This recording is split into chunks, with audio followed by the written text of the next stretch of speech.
يا ام سعود العبي والنور جلاي الظلامي، انت اللي بين كل الناس لك سيره جليله، كاسبه تاج الفخر من فضل خلاق الانامي، يعني انت فارقه ما تشبهين الا الاصيله.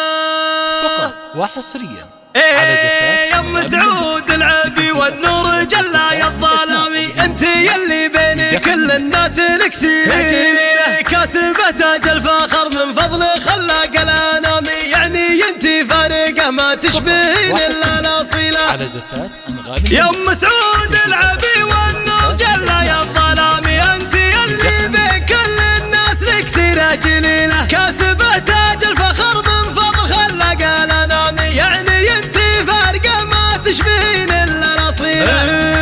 غاليه لك الغلا في الصدر ما فيها كلامي، الاناقه والادب والذوق واوصاف جميله، قدرها وسط الصدور وصيتها فوق الغمام، من فخامتها ما تشبه بالوصوف الا الكحيله، بنت ابوها عمار والامدح فيها بكل عام، وغاليه ام سعود بالكرم ما هي بخيله، غاليه يا ام سعود بالوفا والاحترام، والشعر يا الغاليه دايم بيوته بك جزيله. وبنتك اللي زينها كامل مثل بدر التمامي، يا فجر فيك الحلاوه الزين ما يوجد مثيله، والله ان الشعر اللي فيك غنى ما يلامي، يا القوام النرجسي فيك الوصايف مستحيله، بنت